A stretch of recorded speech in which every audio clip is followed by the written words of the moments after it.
la vérité brutale sur ceux qui ne s'intègrent jamais. Søren Kierkegaard l'avait comprise. Et ce que vous allez découvrir va transformer votre perception de vous-même pour toujours. Avez-vous déjà ressenti que vous ne rentrez dans aucune case, que peu importe le groupe, l'environnement social, la communauté où vous vous trouvez, il y a toujours cette sensation persistante d'être un étranger. Pas parce que les gens vous rejettent activement, mais parce que quelque chose en vous résiste fondamentalement à l'assimilation. Comme si votre âme même refusait de se dissoudre dans la masse, de devenir interchangeable, de perdre ses contours uniques pour devenir un simple élément. D'un ensemble plus grand, cette sensation n'est pas une pathologie sociale, ce n'est pas un défaut de personnalité, et contrairement à ce que notre culture obsédée par l'intégration vous a fait croire, ce n'est pas quelque chose à corriger. Søren Kierkegaard, le philosophe danois qui a révolutionné notre compréhension de l'existence individuelle, avait identifié quelque chose de profond sur ces personnes qui ne s'intègrent jamais. Elles ne sont pas cassées. Elles sont éveillées. Aujourd'hui, nous allons explorer une vérité que la société moderne travaille activement à supprimer. Nous allons parler de pourquoi certaines personnes sont structurellement incapables de s'intégrer aux systèmes sociaux conventionnels. Pourquoi cette incapacité n'est pas une faiblesse mais une force rare. Et surtout, pourquoi essayer de forcer votre intégration dans un monde qui ne correspond pas à votre nature authentique est une forme subtile mais dévastatrice d'auto-trahison. Kierkegaard, qui a vécu toute sa vie comme un outsider radical dans sa propre société, qui a refusé le mariage conventionnel, rejeté les institutions religieuses établies et défié les normes intellectuelles de son époque, comprenait quelque chose que peu osent admettre. L'intégration sociale a un prix caché. Et ce prix est toujours le même, l'abandon de votre individualité authentique, la suppression de votre voix unique, le sacrifice de votre potentiel singulier sur l'autel de la conformité collective. Si vous avez toujours senti que vous étiez différent sans pouvoir expliquer exactement pourquoi, si vous avez été accusé d'être trop intense, trop profond, trop questionnant, trop difficile à cerner, alors ce que vous allez entendre va valider une vérité que vous avez toujours connue, mais que personne n'a jamais osé vous confirmer. Vous n'êtes pas le problème. Le système qui exige votre conformité est le problème. Nous allons révéler 5 vérités existentielles sur ceux qui ne s'intègrent jamais. Des vérités basées sur la philosophie radicale de Kierkegaard. Des vérités qui expliqueront pourquoi votre difficulté à vous fondre dans la masse n'est pas un bug, mais une caractéristique. Pourquoi votre résistance à l'assimilation est le signe d'une conscience supérieure. Et comment embrasser pleinement cette nature peut vous libérer d'une vie d'anxiété causée par la tentative impossible de devenir quelqu'un que vous n'êtes pas. Et si vous voulez comprendre enfin pourquoi vous êtes comme vous êtes, pourquoi la solitude vous semble plus authentique que la fausse connexion, pourquoi vous préférez l'isolement conscient à l'intégration superficielle, alors abonnez-vous maintenant. Parce que cette exploration pourrait être le moment où vous arrêtez enfin de vous battre contre votre propre nature. Première vérité, ils vivent dans l'angoisse existentielle. Kierkegaard est célèbre pour avoir été le premier philosophe à explorer systématiquement le concept d'angoisse existentielle. Et voici ce qu'il comprenait. Ceux qui ne s'intègrent jamais ne sont pas anxieux parce qu'ils ont un trouble mental. Ils sont anxieux parce qu'ils sont éveillés à la réalité vertigineuse de l'existence humaine d'une manière que la plupart des gens évitent activement toute leur vie. Qu'est-ce que cette angoisse exactement ? C'est la sensation profonde de vertige qui vient quand vous réalisez que vous êtes radicalement libre, que vous devez créer le sens de votre propre existence, que personne ne peut vous dire qui vous êtes vraiment, que toutes les identités prêtes à porter que la société offre sont des mensonges confortables qui vous protègent de la terreur de devoir vous inventer vous-même. La plupart des gens fuient cette angoisse en se dissolvant dans des identités collectives. Ils deviennent leur profession, leur nationalité, leur religion, leur classe sociale, leur rôle familial. Et dans cette fusion avec le groupe, ils trouvent un soulagement temporaire. Ils n'ont plus à se demander qui ils sont vraiment parce que le groupe leur fournit une identité préfabriquée. Ils n'ont plus à choisir leur propre chemin parce que le groupe a déjà tracé le chemin pour eux. Mais ceux qui ne s'intègrent jamais ne peuvent pas accomplir cette fuite. Non pas par choix conscient nécessairement, mais par constitution psychologique profonde. Quelque chose en eux refuse de se dissoudre. Quelque chose en eux continue à poser les questions dangereuses que le groupe veut supprimer. Qui suis-je vraiment sous tous ces rôles? Qu'est-ce qui est authentiquement mien versus ce qui m'a été imposé? Est-ce que je vis ma vie ou la vie que les autres attendent de moi? Kierkegaard écrivait que l'angoisse est le vertige de la liberté, et ceux qui ne s'intègrent jamais vivent dans ce vertige constant. Ils sentent le poids écrasant de leur propre liberté. La responsabilité terrifiante de devoir créer eux-mêmes le sens de leur existence. Et contrairement à la masse qui fuit cette responsabilité dans la conformité, ils la portent jour après jour, même quand c'est épuisant, même quand c'est douloureux, même quand ils envient parfois la simplicité de ceux qui ont accepté les réponses préfabriquées. Cette angoisse n'est pas une pathologie, c'est le prix de la conscience authentique. C'est ce que ressent un être humain quand il refuse de se mentir à lui-même, quand il regarde directement la nature vertigineuse de l'existence sans se cacher derrière les illusions réconfortantes du groupe. Et oui, c'est inconfortable. Oui, c'est parfois insupportable. Mais Kierkegaard nous montre que c'est aussi le chemin vers la seule vie qui vaille vraiment la peine d'être vécue. Une vie authentique, choisie, créée par vous plutôt qu'imposée par les autres. Deuxième vérité, il rejette les 3 étapes de l'existence superficielle. Kierkegaard identifiait 3 stades d'existence dans lesquels la plupart des gens passent leur vie entière. Le stade esthétique, où vous vivez pour le plaisir immédiat et la stimulation sensorielle. Le stade éthique, où vous vivez selon les règles morales et les obligations sociales. Et le stade religieux, où vous transcendez les 2 premiers à travers une relation directe avec l'absolu, avec le divin, avec ce qui dépasse le monde social. Voici ce que ceux qui ne s'intègrent jamais comprennent intuitivement. Les 2 premiers stades sont des pièges. Le stade esthétique vous offre distraction et plaisir, mais jamais de sens profond. Vous pouvez accumuler expérience, sensations, aventures, mais vous restez toujours vide au centre. C'est le stade de la fuite hédoniste, où vous évitez l'angoisse existentielle en restant constamment occupé, stimulé, distrait. Le stade éthique semble plus respectable. C'est le stade du citoyen responsable, du bon membre de la société, de celui qui fait son devoir. Mais Kierkegaard révèle sa vérité cachée. C'est aussi une fuite dans les règles externes, dans les obligations sociales, dans l'identité que le groupe vous assigne. Vous évitez de vous confronter à votre liberté radicale en vous soumettant aux normes collectives. Vous remplacez l'authenticité par le conformisme et vous appelez cela maturité. Ceux qui ne s'intègrent jamais sentent instinctivement l'insuffisance de ces 2 stades. Le plaisir les laisse vides, les obligations sociales les étouffent.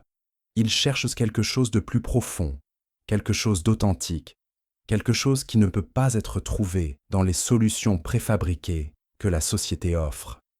Ils aspirent au 3e stade, le stade religieux au sens kierkegaardien, qui n'est pas nécessairement la religion conventionnelle, mais plutôt une relation directe, personnelle, non médiatisée avec l'absolu. Cette aspiration les rend impossibles à satisfaire par les moyens conventionnels. Vous ne pouvez pas les acheter avec du plaisir. Vous ne pouvez pas les contrôler avec des règles sociales. Ils cherchent quelque chose que le monde social ne peut pas fournir. Une connexion authentique avec leur propre essence, avec la vérité de leur existence unique, avec ce que Kierkegaard appelait le soi devant Dieu. Et c'est précisément cette recherche qui les empêche de s'intégrer. Parce que s'intégrer signifie accepter que l'un des 2 premiers stades est suffisant. signifie arrêter de chercher plus profond, signifie se contenter des solutions superficielles que la masse trouve satisfaisantes. Et pour ceux qui ont touché, même brièvement, la possibilité d'une existence authentique au troisième stade, ce contentement est impossible. Ils sont condamnés à chercher, à questionner, à refuser les réponses faciles, même quand cette recherche les isole, même quand elle les rend incompréhensibles aux autres. Troisième vérité, ils incarnent la subjectivité radicale. Kierkegaard est célèbre pour sa déclaration provocatrice. La subjectivité est la vérité. Cette phrase a été mal comprise pendant des décennies. Il ne disait pas que tout est relatif, que chacun a sa propre vérité arbitraire. Il disait quelque chose de beaucoup plus radical et précis. La vérité qui compte vraiment, la vérité qui transforme votre existence, est toujours subjective, personnelle, vécue de l'intérieur.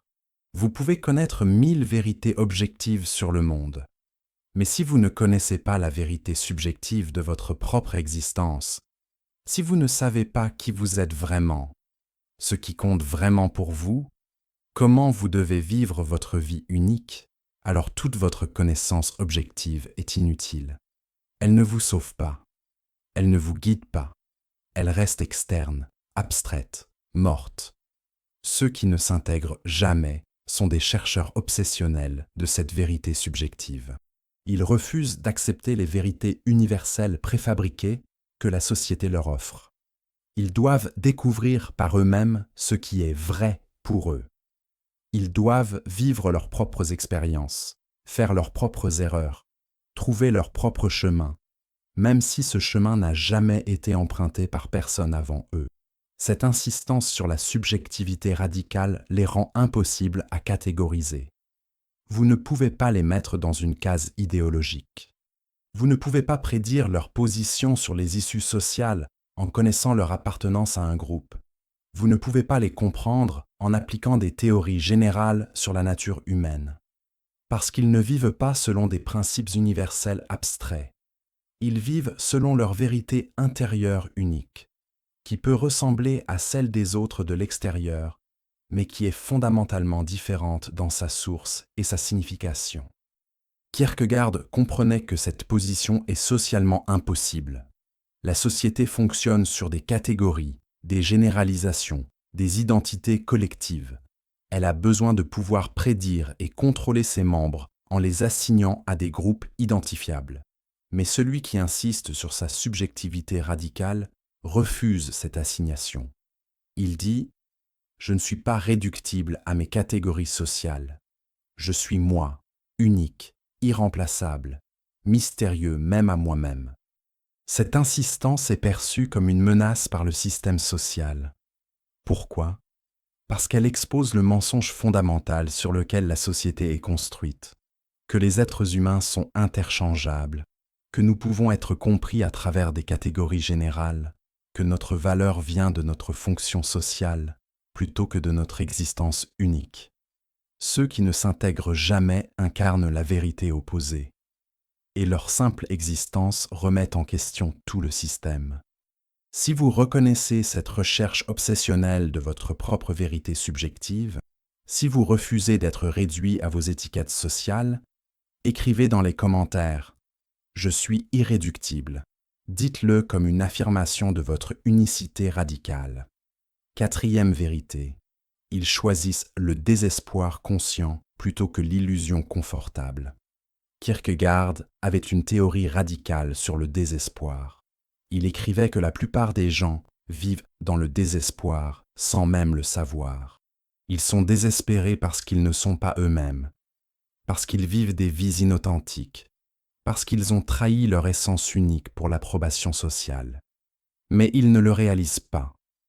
Ils appellent leur désespoir inconscient contentement, adaptation réussie, maturité. Puis il y a ceux qui sont conscients de leur désespoir, qui sentent le gouffre entre qui ils sont vraiment et qui ils prétendent être, qui reconnaissent l'absurdité fondamentale de l'existence humaine, qui voient clairement que toutes les structures de sens que la société offre sont construites sur du vide. Et contrairement à la masse, Ils ne peuvent pas se permettre de l'oublier, de se perdre dans les distractions, de se rendormir dans l'illusion. Ceux qui ne s'intègrent jamais sont presque toujours dans cette deuxième catégorie. Ils ont choisi le désespoir conscient, non pas par masochisme, mais par honnêteté. Ils préfèrent la souffrance de voir clairement à la fausse paix de l'aveuglement volontaire. Ils refusent les antidépresseurs philosophiques que la société distribue généreusement, la consommation, le divertissement, l'identification tribale, la routine hypnotique. Kierkegaard appelait cela la maladie mortelle. Être conscient du désespoir de votre condition, mais incapable ou non désireux de fuir dans l'inconscience. C'est une position extrêmement difficile à maintenir. Elle vous isole immédiatement de la majorité qui a choisi l'aveuglement confortable. Elle vous rend incompréhensible à ceux qui ont supprimé avec succès leur angoisse existentielle. Elle fait de vous un étranger permanent dans votre propre société. Mais voici ce que Kierkegaard révèle. Ce désespoir conscient n'est pas la fin. C'est le début. C'est la condition nécessaire pour accéder à l'existence authentique. Vous devez d'abord reconnaître le désespoir de l'existence inauthentique avant de pouvoir vous engager dans la création d'une existence authentique. Vous devez mourir aux illusions confortables avant de pouvoir renaître à la vérité inconfortable. Ceux qui ne s'intègrent jamais sont ceux qui ont franchi cette première étape difficile. Ils ont regardé directement l'abîme. Ils ont reconnu le vide sous toutes les structures sociales. Ils ont admis leur propre désespoir existentiel. Et au lieu de fuir en arrière vers l'inconscience, ils avancent vers l'authenticité, même si le chemin est solitaire, même si personne ne comprend, même si la société les considère comme des échecs, pour ne pas avoir réussi à s'intégrer à un système qu'ils voient clairement comme fondamentalement inadéquat. Cinquième vérité, ils sont appelés à devenir eux-mêmes. Kierkegaard écrivait que devenir soi-même est la tâche la plus difficile et la plus importante de l'existence humaine. Non pas découvrir un soi préexistant, mais créer activement, jour après jour, à travers des choix courageux, la personne unique que vous êtes appelé à devenir. Et voici la vérité brutale. Cette tâche est incompatible avec l'intégration sociale réussie. Pourquoi ? Parce que devenir soi-même nécessite de la différenciation, de la séparation, de l'individuation. Cela nécessite de dire non aux attentes collectives, de décevoir les gens qui vous aiment, de rejeter les chemins préétablis, de risquer l'échec social pour la possibilité du succès existentiel. Et la société moderne est structurée pour punir exactement ce genre de comportement. Nous sommes récompensés pour la conformité, pour suivre les règles non écrites, pour vouloir ce que tout le monde veut, pour devenir des versions légèrement variées du même modèle humain standard. Et ceux qui insistent pour devenir radicalement eux-mêmes, pour développer leur unicité jusqu'à ses conclusions les plus extrêmes, pour créer une vie qui ne ressemble à aucune autre, sont considérés comme dangereux, égoïstes, immatures. Ceux qui ne s'intègrent jamais sont ceux qui ont entendu l'appel kierkegaardien à devenir soi-même et qui ne peuvent pas l'ignorer. Peu importe combien c'est difficile, peu importe combien ils sont isolés par ce choix, peu importe combien la société les punit pour leur refus de se conformer. Ils continuent, obstinément, désespérément parfois, à poursuivre leur propre devenir unique. Et voici la promesse finale de Kierkegaard. Ce chemin solitaire, ce refus d'intégration, cette insistance têtue à être vous-même contre toutes les pressions sociales, c'est le seul chemin vers la paix authentique. Non pas la fausse paix de l'assimilation réussie, où vous avez supprimé qui vous êtes vraiment pour l'acceptation sociale, mais la paix profonde de l'alignement intérieur, où votre existence externe correspond enfin à votre vérité intérieure. Cette paix ne vient pas de s'intégrer au monde, elle vient de s'intégrer à vous-même, de devenir entier, unifié, authentique, de vivre sans division interne entre qui vous êtes et qui vous prétendez être. Et ironiquement, c'est seulement quand vous abandonnez complètement l'effort de vous intégrer aux autres que cette intégration intérieure devient possible. Kierkegaard nous montre que ceux qui ne s'intègrent jamais ne sont pas les échecs sociaux que la culture dominante veut nous faire croire. Ils sont les avant-gardes existentielles, les pionniers de l'authenticité, ceux qui ont le courage de vivre la vérité que la plupart des gens passent leur vie entière à fuir, que vous êtes radicalement seul, radicalement libre et radicalement responsable de créer le sens de votre propre existence. Alors, mes amis, nous avons exploré les 5 vérités brutales sur ceux qui ne s'intègrent jamais. Ils vivent dans l'angoisse existentielle éveillée. Ils rejettent les stades superficiels de l'existence. Ils incarnent la subjectivité radicale. Ils choisissent le désespoir conscient plutôt que l'illusion. Ils sont appelés à devenir eux-mêmes, peu importe le prix social. Et nous avons compris que ne pas s'intégrer n'est pas un échec. C'est un signe que vous prenez votre existence au sérieux, que vous refusez les mensonges confortables, que vous êtes engagé dans la tâche difficile mais essentielle de devenir authentiquement vous-même, plutôt qu'une copie acceptable de ce que les autres attendent. Si cette vérité résonne profondément en vous, si vous reconnaissez enfin que votre difficulté à vous intégrer était toujours le signe de votre conscience supérieure et non de votre inadéquation, alors partagez cette découverte. Laissez un commentaire sur comment vous allez embrasser pleinement votre nature non intégrable et abonnez-vous pour continuer ce voyage vers l'authenticité existentielle absolue. Parce qu'ici, nous ne créons pas des gens bien intégrés. Nous honorons les inadaptés conscients qui comprennent que la vraie vie commence exactement au moment où vous arrêtez d'essayer de rentrer dans les cases que les autres ont créées pour vous. Vous n'êtes pas cassé, vous êtes éveillé. Maintenant, vivez comme tel.